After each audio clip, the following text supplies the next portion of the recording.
तो हमको 4 बुक्स में हमको बात करनी है, वो कौन कौन सी थी। हमको सीखना है परचेज बुक बनाना, हमको सीखना है परचेज रिटर्न, जिसका नाम क्या है रिटर्न आउटवर्ड बुक के नाम से भी हम उसको जानेंगे। फिर एक क्या होगा सेल्स बुक रहेगा, फिर एक होगा सेल्स रिटर्न या फिर रिटर्न इनवर्ड बुक। ठीक है, ध्यान से इस चीज़ को समझना। इंपॉर्टेंट क्या है यहाँ पर, क्रेडिट क्रेडिट क्रेडिट क्रेडिट यहाँ पर इंपॉर्टेंट है। अगर आप क्रेडिट परचेज करोगे, अगर आप क्रेडिट परचेज करोगे तो आप उसको कहाँ पर रिकॉर्ड करोगे, आप बोलोगे भैया मैं उसको परचेज बुक में रिकॉर्ड करूँगा। अगर आप क्रेडिट रिटर्न करोगे, सपोज करते हैं मैंने उधार पे सामान खरीदा और मैं उसको वापस कर रहा हूँ, तो क्रेडिट रिटर्न्स जो मेरे पास रहेंगे वो कहाँ पर रहेंगे, परचेज रिटर्न बुक में आएंगे, जिसका नाम आप रिटर्न आउटवर्ड के नाम से भी जानना। सेल्स बुक को भी आप ध्यान रखोगे, अगर हम क्रेडिट सेल्स करते हैं, क्या करेंगे क्रेडिट सेल्स करेंगे तो हम उसको कहाँ पर रिकॉर्ड करेंगे, सेल्स बुक पर हम रिकॉर्ड करेंगे। सेम इसी तरीके से मैं अगर क्रेडिट सेल्स रिटर्न मेरे पास होगा तो मैं उसको सेल्स रिटर्न बुक, जिसको मैं रिटर्न इनवर्ड बुक के नाम से जानता हूँ। समझ में आ रहा। हर जगह पर कॉमन क्या है, हर जगह पर कॉमन है भैया गुड्स, याद रखना हर जगह पर कॉमन क्या है, गुड्स। आप मुझसे बोलोगे कि भैया मैं अगर कैश में परचेज करता हूँ, अगर सपोज करते हैं अगर मैं क्रेडिट की जगह मैं अगर कैश परचेज करता हूँ तो मैं उसको कहाँ पर रिकॉर्ड करूँगा, तो हम उसको रिकॉर्ड करते हैं कहाँ पर, कैश बुक पर। याद आ रहा है जो हमने लास्ट क्लास में जो हमने बात करी थी, सेम उसी तरीके से अगर परचेज रिटर्न हुआ और हमने कैश दिया तो इसको भी हम कैश बुक पर रिकॉर्ड करेंगे। अगर मैंने कैश सेल्स करी, अगर मैंने क्या करी कैश सेल्स करी, तो कैश सेल्स को भी मैं कहाँ पर रिकॉर्ड करूँगा, कैश बुक पर रिकॉर्ड करूँगा।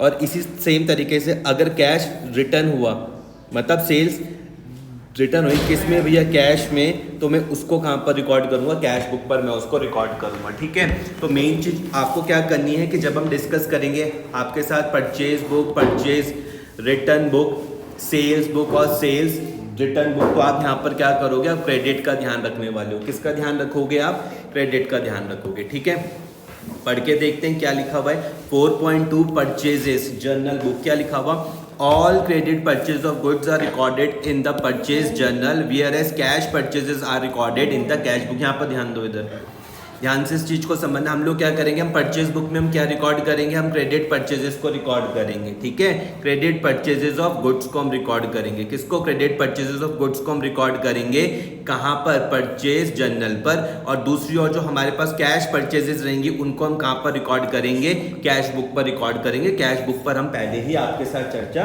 कर चुके हैं, यहाँ तक कोई दिक्कत तो नहीं है। इतने में क्रेडिट परचेज ऑफ गुड्स याद रहेगा, कहाँ पर रिकॉर्ड करेंगे, हम उसको परचेज जर्नल में रिकॉर्ड करेंगे, चाहे उसे परचेज बुक आप उसको बोल लो। अगर आप कैश में परचेज करोगे, किस में, कैश में परचेज करोगे, तो आप उसको कहाँ पर रिकॉर्ड करोगे, कैश बुक पर रिकॉर्ड करोगे। Other purchases such as the purchase of office equipment, furniture, building are recorded in the journal proper. इस चीज़ को ध्यान से समझना। अगर आपने कोई असेट्स खरीदा, अगर आपने कोई ऑफिस का इक्विपमेंट खरीदा, कोई फर्नीचर खरीदा, कोई बिल्डिंग खरीदा, तो आप उसको यहाँ परचेज बुक में मत रिकॉर्ड करना। समझ में आ रहा है, आपने कुछ ऑफिस का इक्विपमेंट खरीदा, फर्नीचर खरीदा, कोई बिल्डिंग परचेज करी, तो आप उसको यहाँ पर परचेज बुक में रिकॉर्ड मत करना, बल्कि आप उसको कहाँ पर रिकॉर्ड करोगे, आप उसको जर्नल प्रॉपर पर रिकॉर्ड करोगे। कहाँ पर रिकॉर्ड करोगे, जर्नल प्रॉपर पर। अगर आप उधार पर खरीदते हो तो आप कैश बुक पर रिकॉर्ड करोगे, अगर आप नगद पे खरीदते हो तो। समझ में आ रहा, सिंपल सिंपल है। मैंने कहा कि अगर आपने फर्नीचर क्रेडिट में खरीदा, अगर आपने फर्नीचर क्रेडिट में खरीदा, आप कहाँ पर रिकॉर्ड करोगे, जर्नल प्रॉपर पर उसको रिकॉर्ड करोगे। ध्यान से इस चीज़ को समझना, कहाँ पर रिकॉर्ड करोगे, जर्नल प्रॉपर पर। कब, जब आप उसको उधार पर खरीदोगे, जब आप उसको क्रेडिट पर परचेज करोगे। ठीक है, कैश बुक पर आप उसको कब रिकॉर्ड करोगे, जब आप कैश में परचेज करोगे। समझ में आ गया, अगर आपने कैश में परचेज करा तो आप कहाँ पर रिकॉर्ड करने वाले हो, कैश बुक पर रिकॉर्ड करने वाले हो। कोई दिक्कत तो नहीं है, इतनी बात समझ में आ रही है। फिर से बता रहा हूँ, सारी की सारी जो क्रेडिट परचेज रहेंगी, जो आप क्रेडिट पर परचेज करोगे गुड्स को, उसको आप कहाँ पर रिकॉर्ड करोगे, परचेज जर्नल पर। ध्यान रखना कि जो कैश परचेजेस रहेंगे उसको हम कहाँ पर रिकॉर्ड करते हैं, कैश बुक पर, जिसकी हमने आपके साथ चर्चा करी है पहले। कोई दिक्कत तो नहीं है। और जर्नल प्रॉपर पर क्या, अगर मैंने कहा कि हमने असेट्स परचेज करे, किस में, क्रेडिट में, उधार पर मैंने कोई अगर असेट्स परचेज कर लिए, furniture, building, plant and machinery वगैरह, मैंने अगर उधार पर परचेज करे तो मैं उसको कहाँ पर रिकॉर्ड करूंगा, जर्नल प्रॉपर पर। अगर मैंने कैश में परचेज करे तो मैं कहाँ पर रिकॉर्ड करूंगा, कैश बुक पर। यहाँ तक कोई दिक्कत तो नहीं है। अगर मैंने काय पर परचेज करे, किस में, कैश में मैंने परचेज करे, तो मैं उसको कहाँ पर रिकॉर्ड करूंगा, कैश बुक पर रिकॉर्ड करूंगा। ठीक है, यहाँ तक कोई दिक्कत। The source document for recording entries in the books are invoices और bills received by the firm from the supplies of the goods. Entries are made with the net amount of invoice, ठीक है। Trade discount and other details of invoice need not to be recorded in the book, ठीक है। The format of a purchase journal is shown as, अब यहाँ पे देखो आपको purchases दिख रहा है, जनरल बुक दिख रही है, यहाँ पे नेम ऑफ द सप्लायर समझ रहे हो ना, कि जिससे हमने क्या करी होगी, परचेज करा होगा। ध्यान से इस चीज का समझना कि ये मान लो कि मैंने कहा ये हमारे पास फर्म है, मैंने कहा ये हमारे पास मान लो बिजनेस फर्म है, और हमने क्या करा, सामने किसी पार्टी से क्या करा, हमने परचेज करा, हमने किसी सामने पार्टी से क्या करा, परचेज करा। तो एंट्री में उसकी क्या लिखता हूँ, एंट्री में लिखता हूँ भैया क्या, purchase account debit to, party का नाम सपोज करो पार्टी का नाम एक्स है, तो एक्स अकाउंट, यहाँ तक कोई दिक्कत तो नहीं है। उस पार्टी को मैं क्या बोल रहा हूँ, सप्लायर बोल रहा हूँ, समझ में आ रहा है। उस पार्टी को मैं क्या बोल रहा हूँ, सप्लायर को बोल रहा हूँ। एंट्री क्या थी, एंट्री थी भैया purchase account debit to X account, तो मैं एक्स को क्या कर रहा था, क्रेडिट कर रहा था। तो सेम यहाँ पे देखो, सप्लायर को आप क्या करोगे, क्रेडिट करोगे, समझ में आ गया। सप्लायर को आप क्या करोगे, क्रेडिट करोगे, यहाँ तक कोई दिक्कत तो नहीं है। परचेज जनरल बुक समझ में आ रही है, ये डेट समझ में आ रहा है, जिस डेट में आप परचेज करोगे इनवॉइस का नंबर जो रहेगा और जो आपके पास जो सप्लायर का नाम है वो आप यहाँ पर लिख दोगे, लेजर फोलियो का नंबर आ जाएगा, यहाँ पे अमाउंट आ जाएगी, कोई दिक्कत तो नहीं है, सिंपल है। The monthly total of the purchase book is posted to the debit of purchases account in the ledger. Individual suppliers account may be posted daily. Consider the following details obtained from the Messrs Kanika traders and observe how the entries are recorded in the purchase journal.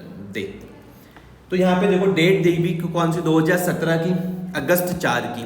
क्या लिखा हुआ है यहाँ पे, purchases from Messrs Neema Electronics, invoice number भी यहाँ पर दिया हुआ है। क्या खरीदा हमने, 20 मिनी साइज टीवी खरीदे, एक टीवी का प्राइस कितना था, 2000 पर पीस था, समझ में आ रहा। सप्लायर का नाम क्या है, तो आप मुझको बोलोगे भैया सप्लायर का नाम है मैसेट्स नीमा इलेक्ट्रॉनिक्स, सप्लायर का नाम क्या है, मैसेट्स नीमा इलेक्ट्रॉनिक्स। इनवॉइस नंबर क्या है, 3250। आपने खरीदा क्या, हमने 20 मिनी साइज के टीवी खरीदे, एक टीवी की कीमत कितनी थी, 2000 रुपए थी, यहाँ तक कोई दिक्कत तो नहीं है। डेट कितनी है, 2017 अगस्त 4। 15 हमने टेप रिकॉर्डर भी खरीदे, एक कितने का था, 12,500 रुपए का पर पीस, यहाँ तक बात समझ में आ रही। ट्रेड डिस्काउंट कितना है, सब आइटम्स में 20% का है। तो आप पहले सिंपल कैलकुलेशन कर लोगे परचेजेस की, कि भैया इनवॉइस मतलब ये 20 मिनी जो मिनी साइज की टीवी थी उसको आप 2000 से मल्टीप्लाई कर लेना, आपको अमाउंट मिल जाएगी। 15 जो टेप रिकॉर्डर्स थे उसको आप 12,500 से मल्टीप्लाई कर लेना, आपको उसकी अमाउंट मिल जाएगी। और ट्रेड डिस्काउंट को आपको क्या कर दोगे, माइनस कर दोगे, कोई दिक्कत तो नहीं है। यहाँ तक बात समझ में आ रही। नेट फिगर आप इस तरीके से यहाँ पर लिख दो, कैलकुलेशन करो जरा अपनी कॉपी में।